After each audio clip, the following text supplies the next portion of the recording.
Hello दोस्तों, video को शुरू करने से पहले आप सभी से रिक्वेस्ट है, अगर आपको वीडियो पसंद आए तो चैनल को सब्सक्राइब जरूर से करें।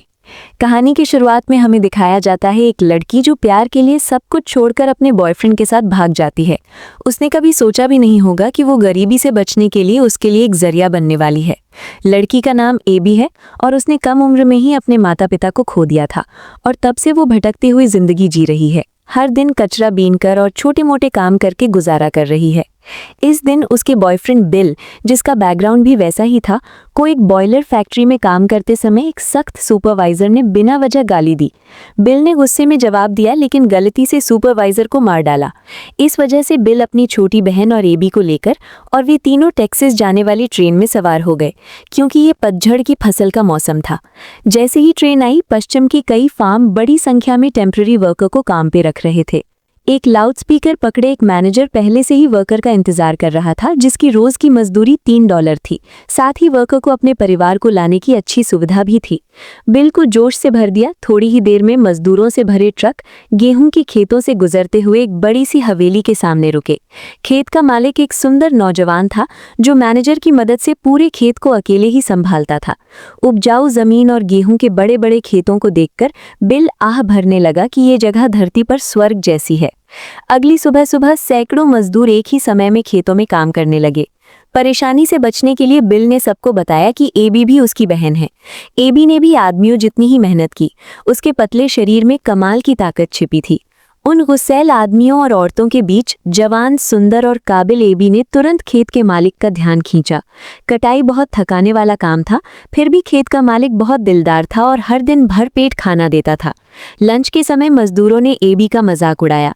स्वभाव से गुस्सैल बिल का सब्र जवाब दे गया और उसने उस आदमी पर खाना फेंक दिया। अगर स्टीवर्ड ने समय पर इसे रोकने के लिए कदम नहीं उठाया होता तो बिल को एक बार फिर भागने के रास्ते पर मजबूर होना पड़ सकता था। उस दोपहर खेत का मालिक एबी के बैकग्राउंड के बारे में पूछे बिना नहीं रह सका। हालांकि एबी ने मेहनत से काम करना जारी रखा, स्टीवर्ड खेत के मालिक के इरादे समझ गया और मदद करने के बजाय उसने जानबूझकर एबी के लिए मुश्किलें खड़ी कर दी, उसकी सैलरी काटने की कोशिश की। अगले दिन गेहूं की थ्रेशिंग करते समय ध्यान भटकने पर एबी की हथेली गलती से कट गई। जब खेत के मालिक का पर्सनल डॉक्टर उसकी जांच करने आया, बिल चुपके से डॉक्टर की गाड़ी पर चढ़ गया ताकि कुछ एंटी इन्फ्लेमेटरी दवा चुरा सके, लेकिन इसके बजाय उसे एक चौंकाने वाला राज पता चला कि खेत का मालिक एक गंभीर बीमारी से जूझ रहा था और डॉक्टर ने उससे कहा कि उसके पास ज्यादा समय नहीं बचा है। डॉक्टर ने उसे अच्छे मूड में रहने की सलाह दी क्योंकि इससे वो थोड़ा और जी सकता था। बिल, जो लंबे समय से भटकते भटकते और लगातार बेइज्जती सहते सहते थक गया था, अचानक एक प्लान बना। उस दोपहर खेत का मालिक, जिसे कोई जवाब ना मिलने पर बहुत देर तक इंतजार करना पड़ा था, ने एबी को तब रोका जब मजदूर आराम कर रहे थे। Don't worry. Where are you from? Chicago. Wait a minute. Where do you go from here? All over. Wyoming. You think I like it? क्योंकि पतझड़ की फसल खत्म होने वाली थी और मौसम का अंदाजा लगाना मुश्किल होता जा रहा था। कुछ मजदूर नई जगहों पर जाने लगे। समाज के सबसे निचले तबके के लोगों के कदम कभी रुकने की हिम्मत नहीं करते थे, क्योंकि उन्हें पूरे साल जिंदा रहने के लिए संघर्ष करना पड़ता था। लेकिन खेत के मालिक को बस वहीं लेटे रहना था, जबकि मैनेजर आने वाले अनाज का हिसाब लगाता और उसे बताता कि इस साल का मुनाफा आसानी से 8 अंकों तक पहुंच गया है। खेत के मालिक के पास जो थोड़ा समय बचा था, फिर भी पैसे बहुत कम हो गए थे। फिर भी उस मेहनती लड़की ने उसके दिल को गहराई से छू लिया। खेत का मालिक चाहता था कि एबी यहीं रहे। उसने कहा कि फसल कटने के बाद खेत पर ज्यादा काम नहीं होगा, लेकिन वो उसे वही मजदूरी देता रहेगा ताकि एबी को अब एक जगह से दूसरी जगह ना भटकना पड़े। ये एक बहुत ही आकर्षक ऑफर था, लेकिन जब एबी ने बिल के बारे में सोचा तो वो तुरंत राजी नहीं हुई। जब उसने बिल को इसके बारे में बताया तो उसका दिल खुशी से भर गया। उसने एबी को रुकने के लिए मना लिया, कहते हुए कि यहाँ की जिंदगी एक ऐसी आसानी है जो उन्होंने पहले कभी महसूस नहीं की थी। वो अब हर जगह मुश्किल से गुजारा नहीं करना चाहता था, क्योंकि वो गरीबी से थक गया था और उसके पास घर कहने के लिए कोई जगह नहीं थी। वो चमकते हुए मुख्य घर को देख रहा था। बिल को लग रहा था कि जल्द ही वो इस जगह का मालिक बन जाएगा। एबी ने बस फार्म मालिक से यही रिक्वेस्ट की कि उसके परिवार को भी रहने दिया जाए। अचानक फार्म मालिक बिना किसी हिचकिचाहट के मान गया। मजदूरों के आखिरी ग्रुप के जाने के बाद उसके बाद के दिन बिल और एबी की जिंदगी की सबसे खुशी के दिन बन गए। इस शांत और बड़ी जमीन पर वे खुलकर हंसते खेलते थे, कभी खाने या कपड़ों की चिंता नहीं करते थे। हर दिन सिर्फ घर के कुछ छोटे मोटे काम करने के लिए मिलते थे। अकेला फार्म मालिक भी उनके साथ घुल मिल गया था और उसे बिल और एबी के भाई बहन होने पर बिल्कुल भी शक नहीं था। एबी फार्म मालिक के आसपास और ज्यादा रिलैक्स्ड होती गई और जब वो अजीब तरह से डांस करती थी तब भी वो उसे बहुत पसंद करता था। उसने अपनी फीलिंग्स नहीं छुपाई और एबी के लिए अपने प्यार का इजहार सीधे सरल तरीके से किया। जब बिल को पता चला कि फार्म मालिक ने उसकी गर्लफ्रेंड को अपनी फीलिंग्स बता दी हैं, तो वो बिल्कुल भी गुस्सा नहीं हुआ, बल्कि एबी को अपने करीब आने के लिए हिम्मत दी और उसे फार्म मालिक की बीमारी के बारे में भी बताया। बिल ने एबी को फार्म मालिक की देखभाल करने के लिए गाइड किया, कहते हुए कि ये उनकी जिंदगी हमेशा के लिए बदलने का मौका है। जब एबी ने कहा कि वो उससे प्यार नहीं करती, तब भी बिल ने जोर दिया कि वो दिखावा करे।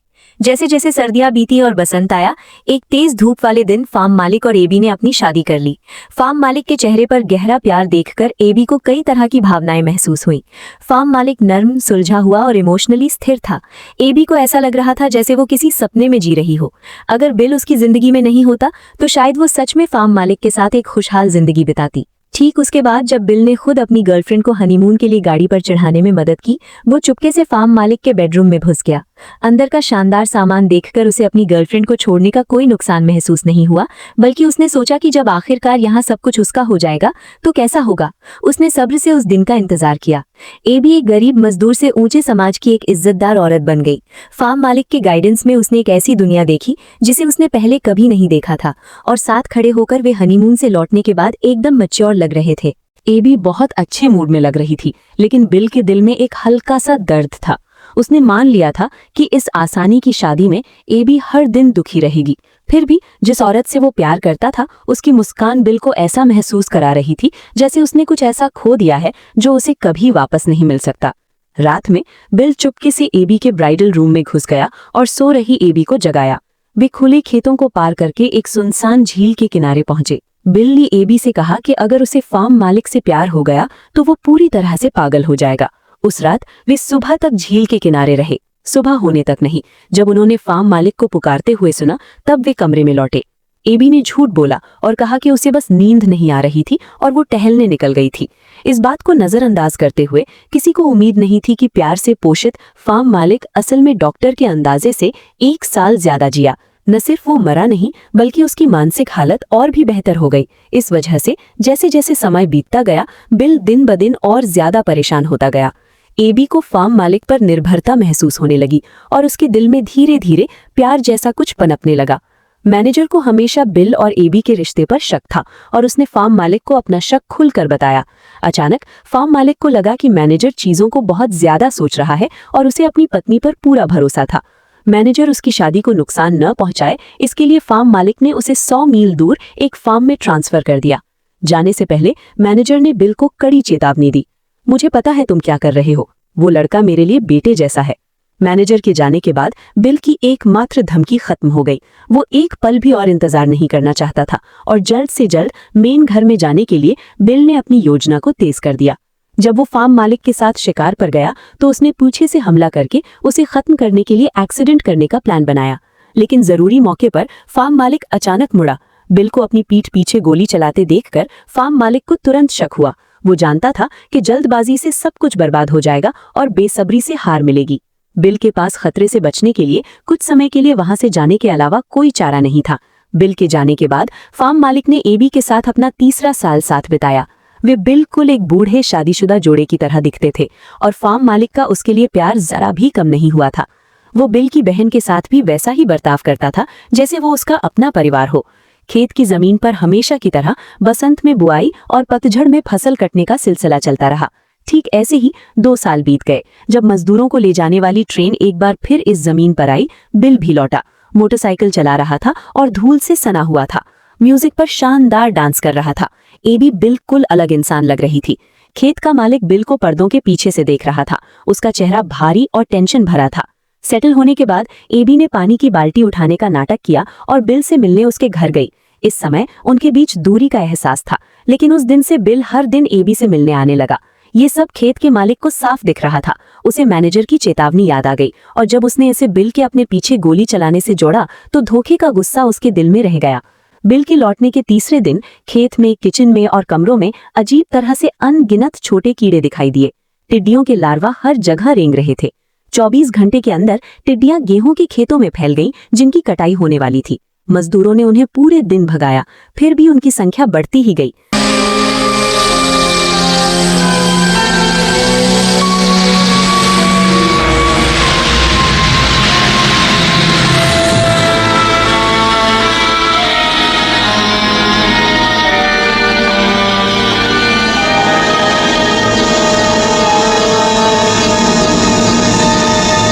देर रात तक मजदूरों ने आग जलाई और पकड़ी गई टिड्डियों को बाल्टी बाल्टी जला दिया। खेत का मालिक पहले से ही गुस्से में था।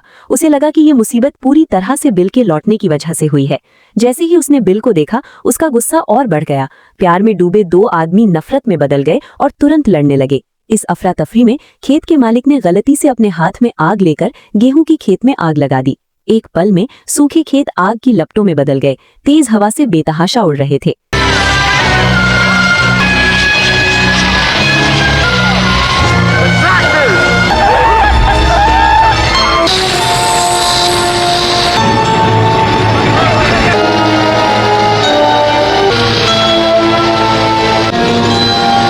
घर लौटने के बाद खेत के मालिक ने जानना चाहा कि क्या एबी की आंखों की चमक से लग रहा था कि उसने उसे धोखा दिया है।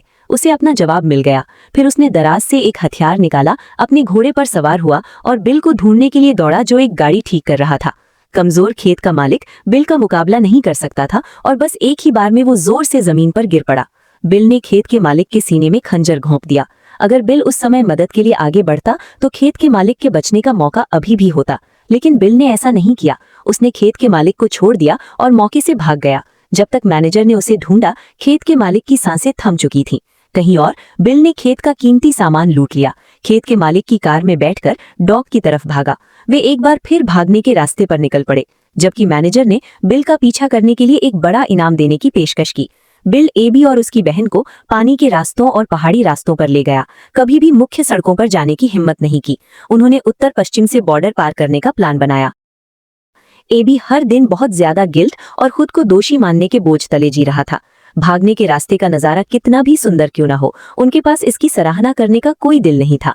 जब वे थक जाते थे तो वे प्राचीन जंगलों में आराम करते थे, और जब वे भूखे थे, बिल ने जीवित रहने के लिए जंगली जानवरों का शिकार किया। एक शिकार यात्रा के दौरान बिल ने बाउंटी शिकारियों को उनका पीछा करते हुए पाया। उसी समय शिकारियों ने भी उसे देखा। बिल वापस आश्रय में गया और एबी और उसकी बहन को उत्तर पश्चिम की ओर भागने के लिए कहा, जबकि उसने अपना हथियार लिया और बाउंटी शिकारियों की ओर दौड़ा ताकि उन्हें दूर खींच सके और उनकी रक्षा कर सके। जबरदस्त पीछा के तहत बिल को गोली लगी और वो नदी में गिर गया।